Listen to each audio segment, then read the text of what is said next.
तो आज हम लोग इंडिपेंडेंस ऑफ इवेंट्स का लेक्चर करते हैं। तो इंडिपेंडेंस ऑफ इवेंट्स, ये दो तरीके की इवेंट जो हैं बहुत इंपॉर्टेंट होती हैं। एक इंडिपेंडेंस ऑफ इवेंट्स और दूसरी होती है म्यूचुअली एक्सक्लूसिव। तो हम आपको जो है वो भी एक्सप्लेन कर दे रहे हैं यहाँ पर क्या होता है। जैसे कि म्यूचुअली एक्सक्लूसिव अगर हैं तो इसके लिए क्या है, म्यूचुअली एक्सक्लूसिव या डिसजॉइंट जिसे कहते हैं। तो इसके लिए जो है फार्मूला होता है म्यूचुअली एक्सक्लूसिव इवेंट्स। इसका मतलब है कि अकर नहीं कर रही हैं इवेंट्स, ठीक है। तो ये होगा probability of A intersection B is equal to 0 होगा इसमें। ये कंडीशन होती है म्यूचुअली एक्सक्लूसिव की। और इंडिपेंडेंस की ये होती है कि probability of A intersection B, अभी हम डिटेल बताएंगे इसका, is equal to P A into P B, ठीक है। अब अगर दोनों इवेंट 0 हैं अगर, तो ये 0 भी हो सकती है और नॉन 0 भी हो सकती हैं। लेकिन ये क्या होती है, ये 0 होती है। तो ये आपकी इंडिपेंडेंट इवेंट की डेफिनेशन है, दूसरी वाली इंडिपेंडेंट इवेंट्स, ठीक है। अब यहाँ दोनों में ध्यान देना आप, यहाँ तो इसके लिए कंडीशन 0 होना नेसेसरी है और इसमें जो है 0 होना नेसेसरी नहीं है।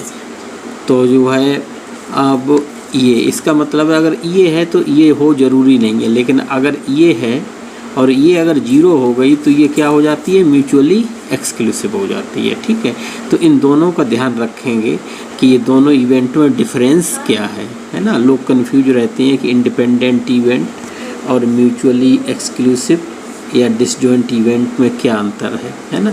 तो इन दोनों का आप डेफिनेशन याद रखिए अगर कभी कोई कन्फ्यूजन आता है तो, ठीक है। सो एक एग्जाम्पल करेंगे, एग्जाम्पल के बाद फॉर्मल डेफिनेशन पे आएंगे। So we will start this concept with the help of an example.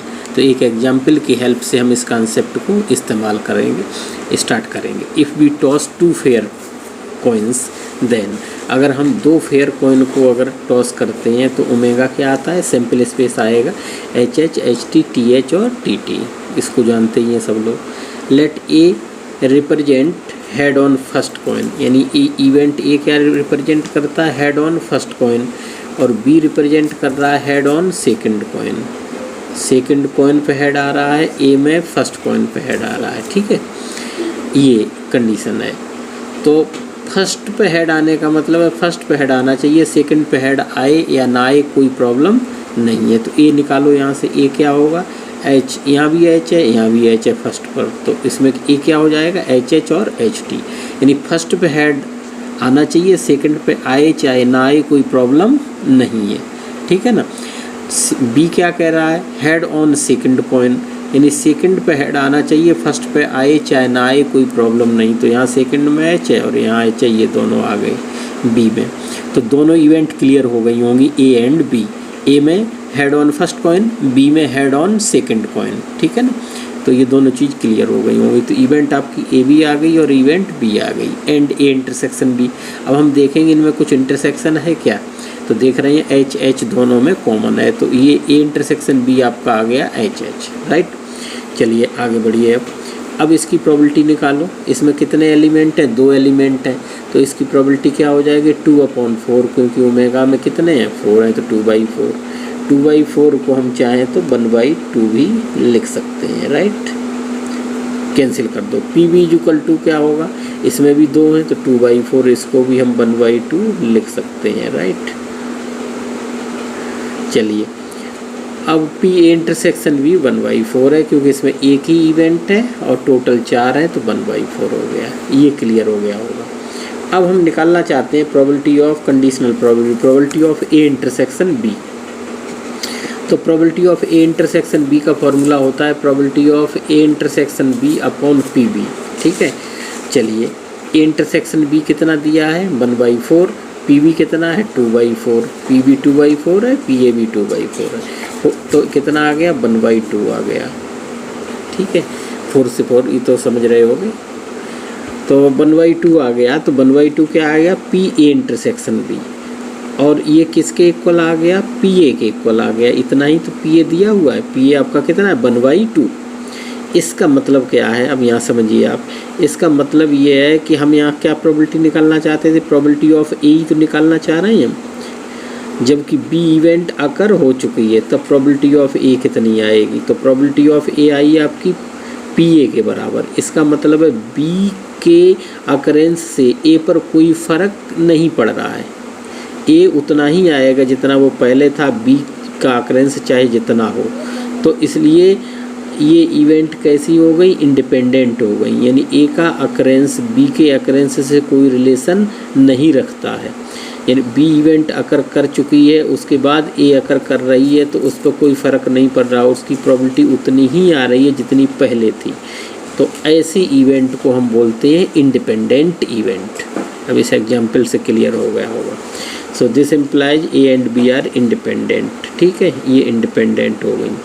अब हम फॉर्मल रूप से लिख रहे हैं कि इसकी डेफिनेशन कैसे लिखेंगे। तो दो इवेंट के लिए हम ले रहे हैं, अगर दो इवेंट ए और बी दिया है तो probability of A given B is equal to, अगर पी ए आ जाए, probability of A given B किसके इक्वल आ जाए, पी ए के। इसका मतलब है बी का कोई फ़र्क ए पर न पड़े। ठीक, या इसी को लिखते हैं, इसी को लिख दो आप कंडीशनल प्रोबेबिलिटी की डेफिनेशन लगा के। तो ये हो जाएगा probability of A intersection B upon P B, इसका यही तो होगा, is equal to P A. Cross multiply कर लो तो P A intersection B is equal to हो जाएगा P A into P B. तो या तो ये कंडीशन हम कहें चाहे ये कंडीशन कहें, दोनों का मीनिंग सेम है।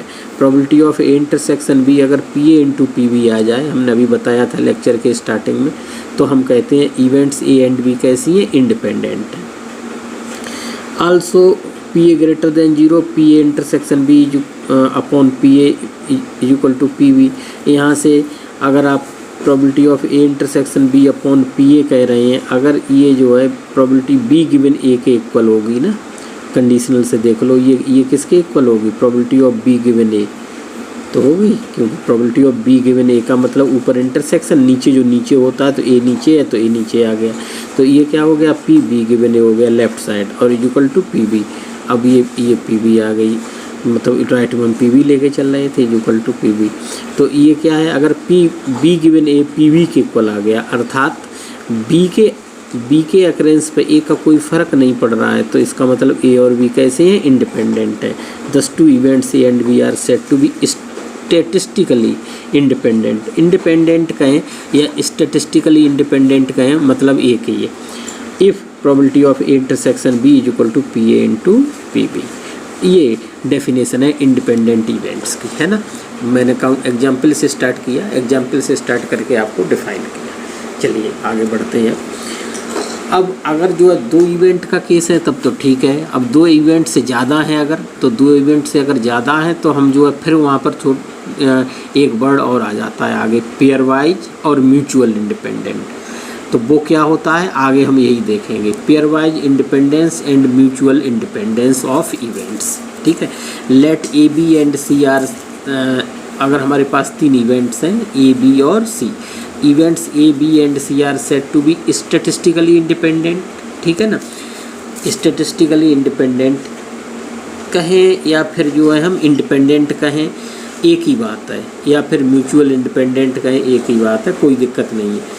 तो ये इंडिपेंडेंट कब होती है, जब probability of A intersection B is equal to P A into P B, probability of A intersection C is equal to P A into P C, probability of B intersection C is equal to P B into P C, और probability of A intersection B intersection C is equal to P A into P B into P C. ठीक है, ये चार condition है, किसके लिए, तीन के लिए। अगर तीन इवेंट आपके पास हैं तो चार कंडीशन है। अगर इन चार में से ये ऊपर वाली तीन सेटिस्फाइड है, ऊपर वाली तीन, तो हम इसको कहते हैं पेयर वाइज इंडिपेंडेंट कंडीशन कहते हैं। अगर ऊपर वाली तीन कंडीशन है तो इवेंट्स कैसी हैं, पेयर वाइज इंडिपेंडेंट हैं। और अगर चारों कंडीशन सेटिस्फाइड हैं तो हम इसको बोलते हैं चारों कंडीशन सेटिस्फाइड हैं तो हम इसको बोलते हैं म्यूचुअल, पेयर वाइज नहीं म्यूचुअल, है ना, म्यूचुअल इंडिपेंडेंट। ठीक है, पेयर वाइज इंडिपेंडेंट कब होगी, जब ऊपर वाली तीन कंडीशन सेटिस्फाइड है। ठीक है, और चारों कंडीशन सेटिस्फाइड है तो इसको हम बोलते हैं म्यूचुअली इंडिपेंडेंट। ठीक है, म्यूचुअली इंडिपेंडेंट इवेंट। ये बहुत इंपॉर्टेंट कॉन्सेप्ट है, इस पे क्वेश्चन आता ही आता है एग्जाम में। रिमार्क मैंने लिखा हुआ है नीचे, if only first, second and third are satisfied, then events A, B and C are said to be pairwise independent. If all the first to 4 conditions are satisfied, then A, B and C are said to be mutually independent or independent or statistically independent. ये 3 नाम है, कोई भी नाम आ जाए paper में, independent आ जाए, चाहे म्यूचुअली इंडिपेंडेंट आ जाए, चाहे स्टैटिस्टिकली इंडिपेंडेंट आ जाए, तीनों का मतलब सेम है। तो यहाँ पे 2 चीज़ें हैं, पेयर वाइज इंडिपेंडेंट और म्यूचुअल इंडिपेंडेंट। म्यूचुअल इंडिपेंडेंट अगर इवेंट है तो पेयर वाइज होगी, लेकिन पेयर वाइज इंडिपेंडेंट है तो म्यूचुअल इंडिपेंडेंट नहीं होगी। ठीक है, अगली थ्योरम हम यही करेंगे। तो अब अगर हाँ 3 इवेंट, एन इवेंट के लिए हमने यहाँ पे किया हुआ है, एन इवेंट्स है। In general events A1 A2 dot dot dot AN are set to be statistically independent if probability of AI intersection AJ is equal to probability of AI into probability of AJ for all I is less than J. Probability of AI intersection AJ intersection AK is equal to probability of AI into probability of AJ into probability of AK for all I is less than J is less than K. और dot dot dot अगर I n की बात करें, probability of I is equal to 1 to n AI is equal to summation I is equal to 1 to n PAI। ये ध्यान रखिए, ये जो है मल्टीप्लिकेशन के लिए इस्तेमाल होता है, ये समेशन नहीं है, ये मल्टीप्लिकेशन के लिए ही है कि मल्टीप्लिकेशन करते हैं तो ये पाई की तरह सिंबल इस्तेमाल करते हैं। समेशन अगर होता तो ये वाला करते हैं। ठीक है, तो ये मल्टीप्लिकेशन के लिए ये सिंबल होता है। ठीक है, तो ये कंडीशन होती हैं। अब ये होता है कि total number of conditions to determine the independence of n events is equal to. Total condition क्या होती हैं, यहाँ पे देखिए आप, ये यहाँ पे n में से 2 इवेंट ले रहे हैं, यहाँ n में से 3 इवेंट ले रहे हैं, या n में से n इवेंट ले रहे हैं। तो इंडिपेंडेंट के लिए कम से कम कितनी इवेंट चाहिए, 2 इवेंट चाहिए। तो सबका सम निकालो, NC2, ये सिंबल C का होता है, NC2 plus NC3 plus dot dot dot NCN, इन सब का सम करते हैं तो इतना आता है 2 की power n minus n minus 1। कैसे आता है, ये है NC0 plus NC1 plus NC2 plus dot dot dot NCN। इसकी वैल्यू होती है 2 की पावर n, बाइनोमियल थ्योरम है ये, 11th क्लास में पढ़ते हैं। NC0 1 होता है, NC1 n होता है, ये सब ऐसे ही रहने दीजिए, इक्वल टू 2 की पावर n। अब इतने की वैल्यू निकालिए तो इतने की वैल्यू कितनी होगी, 2 की पावर n, उसको सबको उधर भेज दो इन दोनों को, तो 2 की power n minus 1 minus n, तो ये कितना आ गया, ये आ गया 2 की पावर n माइनस 1। तो ये कितना है इसके लिए, यानी total number of conditions to determine the independence of n events is equal to 2 की power n minus 1। So events A1 to A2 dot dot said to be independent if for any finite collection, ये then conditions are independently must satisfied. ठीक है, वो कोई ऐसा नहीं लिखा हुआ। अब जैसे कि हम ये कहें 2 इवेंट की बात करें, इस फॉर्मूले को वेरीफाई करते हैं, तो 2 इवेंट्स हैं, उनके लिए कितनी कंडीशन सेटिस्फाइड होनी चाहिए। ठीक है, तो n की जगह 2 रख दो आप, तो 2 की पावर 2 माइनस 2 माइनस 1, तो कितना हो जाएगा 4 माइनस 3 इज इक्वल टू 1। समझ रहे हैं आप, यानी कहने का मतलब क्या हुआ कि अगर 2 इवेंट्स हैं तो उनके लिए इंडिपेंडेंट की कितनी कंडीशन होंगी, 1, क्योंकि एक ही तो थी। Probability of A intersection B कहो चाहे probability of A intersection C कहो, सब क्या है, सेम ही तो। चलो सही है। अब आगे आ जाइए, 3 इवेंट्स के लिए चेक कर लीजिए। अगर हमारे पास 3 इवेंट्स हैं तो कितनी n की जगह 3 रख दो, 2 की पावर 3 माइनस 3 माइनस 1। ठीक है, तो ये इक्वल करो, कितना आएगा 8 माइनस 3 माइनस 1, तो -4 हो गए। तो -4 कितनी कंडीशन चाहिए, 4 चाहिए। देखो यहाँ 4 ही तो कंडीशन थी 3 इवेंट के लिए, ये कितनी कंडीशन है, ये 4 कंडीशन है ना। तो इंडिपेंडेंट के लिए कितनी कंडीशन चाहिए वो आप चेक कर सकते हो, किस फॉर्मूले से, 2 की पावर n माइनस 1। ठीक है, ये फार्मूला है जो कि आपको ये बताता है कि अगर आपके पास 4 इवेंट हैं तो कितनी कंडीशन होनी चाहिए, 4 रख दीजिए आप, है ना। n इक्वल टू 4 रख दीजिए, 4 इवेंट्स रख देंगे तो आपका क्या आ जाएगा, 2 की पावर 4 माइनस 4 माइनस 1। 2 की पावर 4 कितना होता है, 16 और माइनस 5, 11 कंडीशन चाहिए। 4 इवेंट अगर दिए हैं तो उसमें कितनी कंडीशन होंगी, 11 कंडीशंस होंगी। तो ये सब फार्मूला था इसे चेक कर सकते हैं। अब एक बहुत इम्पोर्टेंट हम क्वेश्चन कर रहे हैं इसका, pair wise independence does not imply mutual independence. ठीक है, प्रूव और डिसप्रूव दिस स्टेटमेंट। ये है कि pair wise independence does not imply mutual independent. Pair wise independent है तो म्यूचुअल नहीं होगी, ये सही है ना। तो the given statement is true, that is pair wise independent does not imply mutual independent. अभी हमने देखा भी था पीछे। तो अब यहाँ से काउंटर एग्जाम्पल्स हम इसको दिखाएंगे। मैथमेटिक्स में क्या होता है, प्रूव और डिसप्रूव होता है। प्रूव करना है तो आपको प्रूफ लॉजिकल प्रूफ देना पड़ेगा, और डिसप्रूव करना है तो आपको काउंटर एग्जाम्पल देना पड़ता है। तो हम काउंटर एग्जाम्पल यहाँ पे लेते हैं। Consider the example of rolling of 2 fair dice. 2 fair die हमने लिए हैं, ठीक है ना। Define the event A that odd number on first die. हमने ये कहा कि ऑड नंबर आएगा पहले डाई पे। बी इवेंट ले रहे हैं, ऑड नंबर आएगा किस पे, सेकंड डाई पे। और सी ले रहे हैं सम के लिए, है ना, ऑड सम, है ना, ऑड सम आएगा, ये है। तो अब हम इसको डिफाइन कर लेते हैं कि आप जो है थोड़ा एलेबोरेट करता हूँ मैं इसको। ओमेगा आएगा, 2 फेयर डाई है तो ओमेगा आएगा आपका 1 1, कितने 2 हैं, 2 लिए हैं शायद, 2 फेयर, ठीक है। ओमेगा आएगा 1 1 1 2 और इस तरीके से 1 6, है ना। उसके बाद फिर 2 1 से लेके 2 6 और फिर इसी तरीके से 3 1 से लेके 3 6। अब आप करते चले जाइए तो लास्ट में 6 6 तक आएगा, है ना। ये आपका सैम्पल स्पेस बनेगा। अब ये कह रहा है कि इवेंट ए क्या ले रहे हैं, इवेंट ए है odd number on first die, पहले डाई पे ऑड नंबर। तो देखो आप ये 6 तो ये हो गई, है ना। 6 ये होने के बाद ये नहीं आएगा क्योंकि फर्स्ट डाई पे क्या है, इवन है। 6 ये होंगे, इसी तरीके से 6 ये होंगे तो आधे होंगे। तो इसमें टोटल कितने होते हैं, 36। तो आगे ए कितना हो जाएगा, आधे कितने होंगे, मतलब ए आपका हो जाएगा, उसमें आपके टोटल आएंगे एन ए, यानी एन ए का मतलब इसमें नंबर 18 आएंगे आधे। बी क्या कह रहा है, बी कह रहा है कि odd number on second die, तो सेकंड पे ऑड आएंगे, तो सेकंड पे ऑड आएंगे वो भी आधे ही होंगे, आप करके देख सकते हैं। N B is equal to 18, नहीं तो आप करके देख लीजिए। सेकंड पे ऑड एक ये होगा, ये नहीं होगा, एक अगला होगा, एक छोड़ के एक होगा, समझ गए ना। तो 36 हैं तो कितने होंगे, 18 हो जाएंगे। अब क्या कह रहा है, आगे कह रहा है सी इवेंट है, सम जो है वो ऑड होना चाहिए, ठीक, सम ऑड होना चाहिए। तो सम ऑड होने के लिए अब आप सी इवेंट को देखिए, सम ऑड होना चाहिए। तो ऐसे कितने आएंगे, जो सम ऑड हो वो भी आप देख सकते हैं। आधों का सम इसमें से इवन होगा और आधे का ऑड होगा। तो एन सी बी भी आपका कितने आएंगे, 18 आएंगे। नहीं तो आप देख लो 1 और 1 कितना होगा, 1 + 1 आपका 2 होगा। तो 2 कैसा हो गया, इवन हो गया। आगे चलो 1 + 2 कर लो, 3 होगा, ये कैसा होगा, ऑड होगा। फिर 1 + 3 कर लो, ये क्या हो गया, 4 हो गया, इवन। तो एक इवन आएगा और एक ऑड आएगा, करते चले जाइए आप अल्टरनेट। तो कितने आएंगे, 18 आएंगे।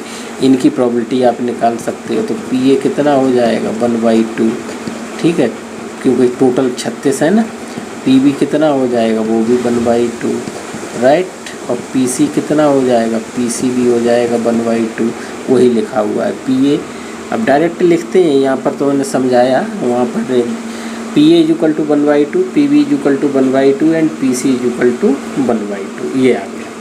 अब हम देखेंगे ए और बी में इंटरसेक्शन क्या है। अब आप देखिए ए और बी में, A intersection B, A intersection B का मतलब पहले पर फर्स्ट पे ऑड था और दूसरे में सेकंड पे ऑड था, है ना, यही था, सेकंड पे ऑड है। उसमें इंटरसेक्शन कितने का है, तो फर्स्ट पे ऑड, ठीक है, फर्स्ट पे ऑड और दूसरे में सेकंड पे ऑड, राइट।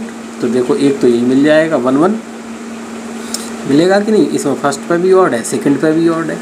इंटरसेक्शन का मतलब ए और बी के इंटरसेक्शन का मतलब समझ रहे हैं, जो दोनों पे ऑड हो, 1 1 दोनों पे ऑड, और कौन सा होगा। अब आप देख सकते हैं 1 2 नहीं होगा, 1 3 होगा, 1 3 होगा कि नहीं, ये भी ऑड है, ये भी ऑड, ठीक है। 1 4 नहीं होगा, 1 5 होगा, दोनों पे ऑड है ना। 1 6 नहीं होगा क्योंकि 6 इवन है। तो कहने का मतलब कितने होंगे, 3 आएंगे एक में से, है ना, एक में से 3 आएंगे। आगे आप और भी देख सकते हैं, कोई कन्फ्यूजन हो रहा हो तो दोनों पे ऑड लाना है, तो दोनों पे ऑड लाओगे तो 2 वाला कोई नहीं होगा, क्योंकि उसमें तो इवन आएगा पहले पे ना। 3 1 होगा आपका, दोनों ऑड हो गए। 3 3 नहीं, 3 3 आएगा, हाँ ठीक है, दोनों ऑड है ना। और 3 3 के बाद आपका 3 5 आएगा। इस तरीके से आप देख सकते हो कितने आएंगे। 3 के बाद आपका 4 नहीं आएगा बिल्कुल से, है ना, 5 1 आएगा। अब आप आइडिया लग गया होगा, 5 3 और 5 5, है ना, दोनों ऑड। 6 का कोई भी नहीं आएगा, तो बस हो गया, इतने ही आएंगे, है ना। तो आप काउंट कर लीजिए, 3 ये 3 ये 3 ये, तो 9 हो गए ये टोटल, ठीक है। तो प्रोबेबिलिटी निकाल सकते हो, probability of A intersection B is equal to कितना हो जाएगा, 9/36, तो 1/4 आ गई। समझ में आ रही बात। तो ये आपकी प्रोबेबिलिटी आ गई 1/4। इसी तरीके से आप ए और सी का इंटरसेक्शन निकाल सकते हो, ए और सी, ए इंटरसेक्शन सी। ए का मतलब फर्स्ट पे ऑड आना चाहिए, और सी का मतलब है कि सम ऑड आना चाहिए, ठीक है ना। तो 1 1 आ जाए फर्स्ट पे, अच्छा फर्स्ट पे ऑड आना चाहिए, और सी सम ऑड आना चाहिए। तो देखो सम ऑड आना चाहिए, तब आप देख सकते हैं ए और सी में।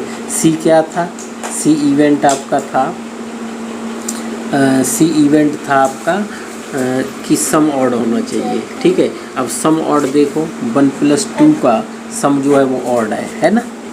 1 और 2 का सम कैसा है, ऑड है।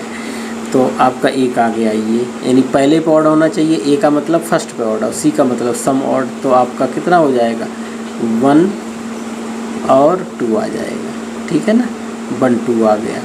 इसी तरीके से आप और आगे बढ़िए। 1 2 के बाद आप देखेंगे कि आगे क्या आ जाएगा, 1 2 आ गया, 1 4 आ जाएगा आपका। देख लो आप, पहले पे ऑड और सम भी ऑड, 1 4 5 होगा कि नहीं। चलिए 1 6 आ जाएगा आपका, पहले पे ऑड और सम भी ऑड, है ना। अब अंदाज़ा लग रहा होगा। 2 का कोई नहीं आएगा, क्योंकि 2 में पहले पे इवन है, तो फिर आपका आ जाएगा 3 2 आ जाएगा, ठीक।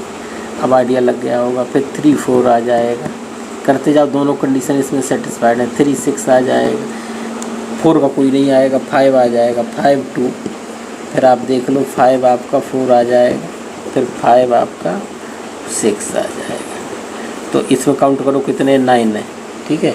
तो probability of A intersection C कितना हो गया, ये भी हो गया 9/36 इज इक्वल टू 1/4, ठीक है। इसी तरीके से आप बी इंटरसेक्शन सी देख लीजिए। बी इंटरसेक्शन सी क्या है, बी में ये है कि सेकंड पे ऑड हो, और सी का मतलब सम ऑड हो। तो आप इसको देख सकते हैं, सेकंड पे ऑड, सेकंड पे ऑड और सम ऑड। तो सेकंड पे ऑड का मतलब है कि आप सम ऑड आ जाए और सेकंड पे ऑड आ जाए, ये चीज़ निकालनी है। तो ये 1 2 है, तो सम क्या है, सेकंड पे ऑड। तो सेकंड पे ऑड चलिए देखिए, सेकंड पे ऑड चलोगे तो ये 1 1 है, तो सेकंड पे ऑड है, लेकिन सम ऑड नहीं है। सम कैसा है, इवन है, तो ये नहीं होगा। 1 2 नहीं होगा, क्योंकि सेकंड पे इवन है ना।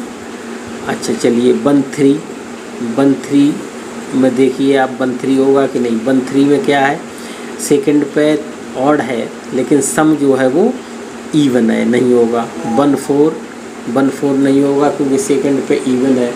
1 5 सेकंड पे ऑड है, सम भी है, तो नहीं आएगा। फिर 1 6 सेकंड पे इवन है, नहीं आएगा। 2 में चलो, 2 1 सम ऑड है, सेकंड पे ऑड है, तो क्या आ जाएगा, 2 1 आ जाएगा। हमें फर्स्ट से मतलब नहीं है, बी सेकंड का मतलब है, सेकंड पे ऑड सम ऑड, ठीक है। 2 1 होगा, देखते जाना। 2 3 होगा, देखते जाओ। सम सेकंड पे ऑड और सम भी क्या है, ऑड, सम भी ऑड है ना। 2 5 होगा। अब आइडिया लग गया होगा, एक बार आइडिया लग जाता है। 2 मतलब 3 वाले नहीं होंगे, अब आप करके देख लो ना, 3 वाले नहीं होंगे, क्योंकि सम इवन आएगा। अब 5 वाले, उसके बाद 4 वाले होंगे। 4 1 4 3 और 4 5, ठीक है। उसके बाद आपके होंगे 6 के, 6 1, ठीक है ना।